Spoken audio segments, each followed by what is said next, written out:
दोस्तों नमस्कार। आज 6 मई 2026 है। हम देश दुनिया की प्रमुख बड़ी खबरों पर नजर डालते हैं। चैनल पर पहली बार देख रहे हैं तो चैनल को सब्सक्राइब कर लीजिए और बेल आइकन प्रेस कर लीजिएगा कि खबर मिलता रहेगा।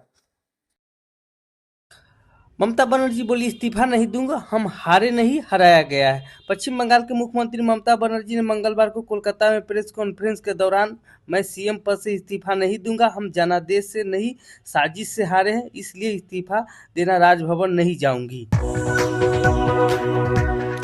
इंडिगो फ्लाइट में पावर बैंक ब्लास्ट। हैदराबाद के चंडीगढ़ से आ रही इंडिगो फ्लाइट 6E108 मंगलवार को पावर बैंक ब्लास्ट हो गया। इसे 5 यात्री घायल हो गए। पावर बैंक एक यात्री के बैग में रखा था। घटना उस समय हुआ जब फ्लाइट एयरपोर्ट पर खड़ी थी। बिहार लोक सेवा आयोग बीपीएससी ने 72वीं संयुक्त प्रतियोगिता परीक्षा का आधिकारिक नोटिस जारी कर दिया है। इस नोटिफिकेशन के अनुसार कुल 1230 पदों पर भर्ती होगी। आयोग की ओर से जारी सूचना के अनुसार ऑनलाइन आवेदन प्रक्रिया 7 मई 2026 से शुरू होगी। दरभंगा में छेड़खानी करने के विरोध पर अपराधियों ने महिला को गोली मार दी। गोली बाएं पैर में लगा। घायल महिला डीएमसीएच अस्पताल में इलाज चल रहा है। घटना रविवार की शाम 6 बजे के कुशेश्वर स्थान इलाके की है। महिला ने बताया कि राजमिस्त्री का काम कर घर लौट रही थी। रास्ते में 4 अपराधियों ने पकड़ लिया और जबरदस्ती करने लगे।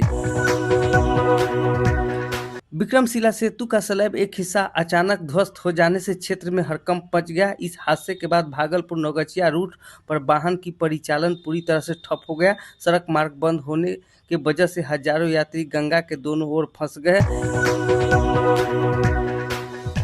विक्रमशिला सेतु का एक हिस्सा टूटने के बाद बिहार सरकार ने बड़ा एक्शन लिया है। मुख्यमंत्री सम्राट चौधरी ने इस गंभीर मामले को लेकर अधिकारियों के साथ समीक्षा बैठक की और साफ कहा कि पुल को रखरखाव किसी भी तरह से लापरवाही अब बर्दाश्त नहीं की जाएगी।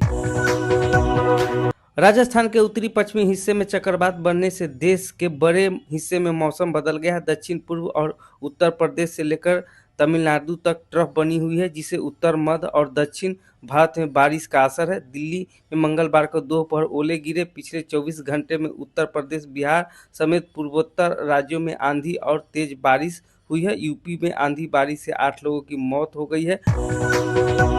कर्ज से जूझ रहे पाकिस्तान ने 50 साल बाद फिर से दूसरे देशों को शराब बेचना शुरू कर दिया है। देश के इकलौती लोकल कंपनी मयूरी बुआरी ने अप्रैल 2026 से ब्रिटेन, जापान, पुर्तगाल और थाईलैंड जैसे देशों को बियर और अन अल्कोहल ड्रिंक्स एक्सपोर्ट की है।